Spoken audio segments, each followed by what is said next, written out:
Good morning, student. Next, price discrimination. Price discrimination விலை பேதம்னு சொல்லுவாங்க. சரியா? அதில்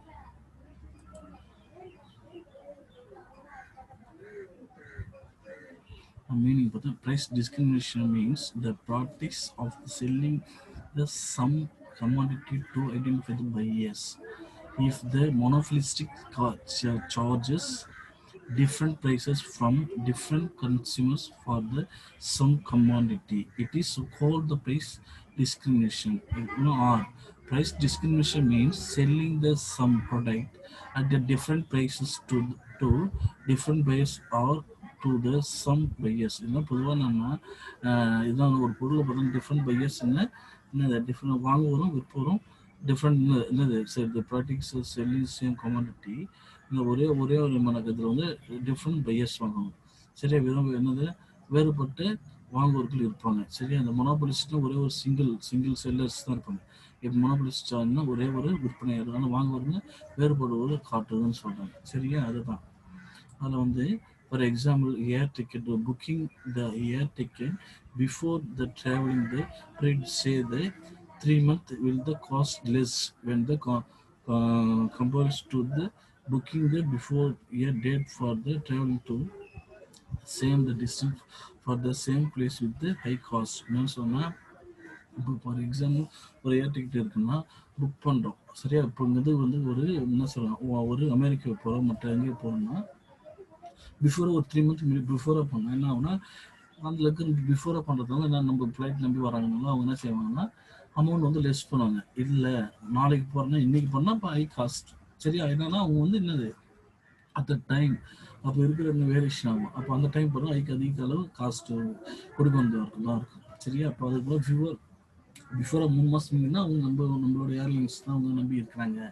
அந்த நாள் என்ன செய்வோம் அவங்க ப்ரைஸஸை லெஸ் பண்ணுவான். சரியா இல்லை இந்த உடனே போகிறதுனா அவன் மற்ற இது பண்ணியிருப்பான், அவன் மற்ற ஏர்லைன் இது பண்ணிட்டு கேன்சல் பண்ணி இது வரதுனால அவன் ப்ரைஸே ஹைவியாக இருக்குன்னு சொல்கிறாங்க. சரியா அதுதான் definition. Price discrimination may be defined as the sales of the technology similar product at the prices which are not proportional to the marginal cost. இதெல்லாம் ப்ரைஸ் டிஸ்கிரிமினேஷன் என்ன சொன்னால் டெக்னாலஜி சிமிலர் ப்ராடக்ட் சிங்கிள்னா ஒத்த தன்மையுடைய பொருட்கள் சொல்லலாம், ஒத்த தன்மையுடைய பொருட்கள் சொல்லலாம் which are not proportional to marginal cost. இது இருந்த செலவு வந்து விகிதாச்சாரத்தை சாராதுன்னு சொல்லுது. சரியா the price discrimination is also now has the differential prices என்னது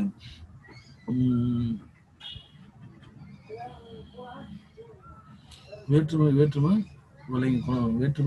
விலைங்க சொல்லலாம். சரி ஃபார் எக்ஸாம்பிள் சினிமா தேட்டர்ஸ் வேற்றுமை விலைங்க சொல்லுது. சரி for example cinema theatre charge different prices for different classes of the people. இப்போ என்ன பார்த்தா சினிமா வந்து ஒரு 3 hours என்ன 2 hours 2.5 hours ஒரே சினிமா தான் எல்லாம் பார்க்க போகிறோம். ஆனால் வந்து அந்த பாப்புலேஷனுக்குள்ள ஒரு வேரியேஷன் ஃபர்ஸ்ட் கிளாஸ்க்கு ஒரு டிக்கெட்டு செகண்ட் கிளாஸ்க்கு ஒரு டிக்கெட்டு இருக்கிறது டிஃப்ரென்ஷியல் ப்ரைஸஸ். அதை தான் சொல்கிறோம். அது அந்த பக்கத்தில் போன ஒரு ப்ரைஸு தூரமாக ஒரு ப்ரைஸு இன்னும் தூரமாக ஒரு ப்ரைஸு ஒரு பால் ஒரு ப்ரைஸு அந்த வேரியேஷன் ஆகுது. அதை தான் அவங்க சொல்கிறாங்க. சரியா condition for the price discrimination விலைபேதங்கிறது multiple demand elasticities, market segmentation, market ceiling. demand elasticity நெகிழ்வுத்தன்மை மார்க்கெட் செக்மெண்டேஷன் பகுதியில் பிரிக்கும் செக்மெண்ட் இங்கே ஒரு பகுதி அங்கே ஒரு பகுதி இங்கே ஒரு பகுதி சப்போஸ் என்ன சொல்கிறான் இப்போ கடலூர் டிஸ்ட்ரிக்ட் ஒரு டிவிஷனு, அடுத்து சென்னை ஒரு டிவிஷனு, சேலம் ஒரு டிவிஷன், இது இருக்கிறப்போ ஒரு 3 டிஸ்ட்ரிக்ஸ் வந்து ஒரு டிவிஷனு அது பார்த்து பிரிக்கிறது. அது ஒரு செக்மெண்ட் சொல்லணும். மார்க்கெட் சீலிங்னா கரெக்டாக பண்ணுது. அதை சொல்கிறது டெண்டர் ஷேரிங் பண்ணுறாங்களே அது மாதிரி பண்ணுறது அதை சொல்கிறது. நெக்ஸ்ட் வந்து multiple demand elasticities. There must be the different in the demand elasticities among the buyers to do the different in the income location available alternative traces. சரியா மார்க்கெட் செக்மெண்ட் வந்து the seller must be able to segment the total market by segregating the price into groups.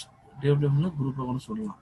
சரியா criteria for the market segment the Ajinomoto and Falls have the identity with some criteria according to the which the market. The segmentation is practiced the segmentation by the income and the wealth, quantity of the purchases, income and wealth, quantity of purchase, social proportional status of the consumer, social or proportional status of the consumer, geographical time of the purchase, performs for the brand's names and other sales promotion, age of the customers. சரி அதுதான் சொல்றாங்க.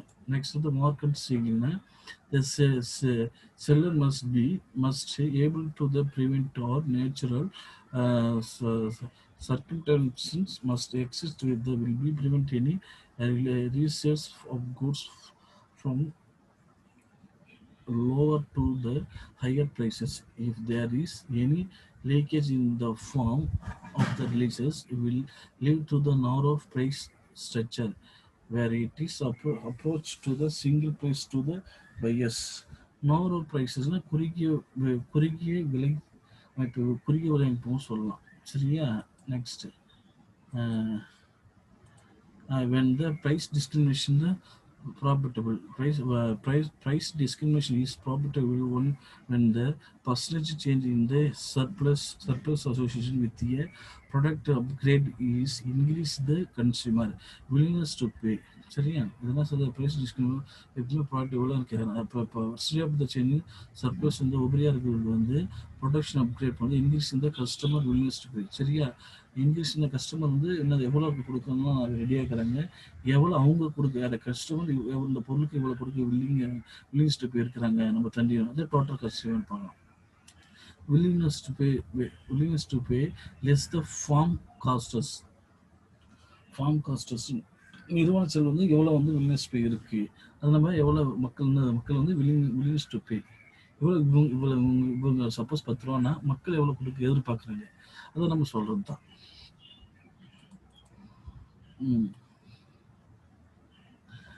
இது இருக்குல்ல, இப்போ அது கரெக்டே of the market segmentation பகுதியான income and health என்ன சொல்லுவாங்க. இப்போ ஹெல்த்தே வந்து இன்கம் டிவைட் ஆகி பிரிக்கலாம். குவான்டிட்டி ஆஃப் பர்ச்சேசிங் வந்து எப்படி எந்த அளவுக்கு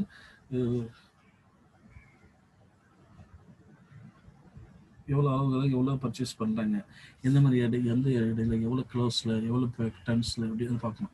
சோசியல் ப்ரொபோர்ஷனல் ஸ்டேட்டஸ் கஸ்டமர் அவங்களால ப்ரொபோர்ஷனல் மட்டும் அவங்க கஸ்டமரை சோசியல் ஜாகிரபி வந்து சமூக புவியில் ரீதி எப்படி இருக்குது அந்த மாதிரி பார்க்கணும். டைம்ஸ் ஆஃப் பர்ச்சேசஸ் இன்னும் டைம்ஸில் இன்னும் டைமில் ஃபெஸ்டிவல் டைமில் பண்ணுறாங்களா, இல்லை சண்டேஸ் பண்ணுறாங்களா, மந்த்லி ஹெண்டில் பண்ணுறாங்களா, மந்த்லி பிஃபோர் ஸ்டார்டிங் பண்ணுறாங்களா, எந்த டைம்லாம் பண்ணுறாங்க அந்த டைம் தெரியும்.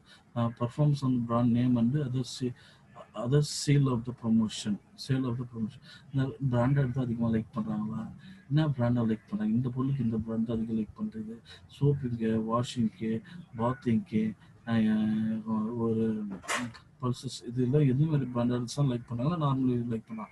இது ஏஜ் ஆஃப் த கஸ்டமர்ஸ் என்ன மாதிரி எந்த ஏஜிங்க வந்து கஸ்டமர் இது கன்சியூம் பண்ணாங்க, எந்த பிலோ 20 டு 40 டு 50 டு அபோவா எந்த ஏஜில் வந்து கஸ்டமர்ஸ் வராங்க அதை வந்து நம்ம கிளாசிஃபிகேஷன் பண்ணணும். சரியா?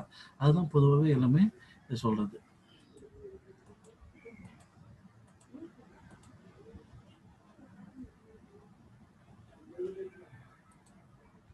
Okay, thank you.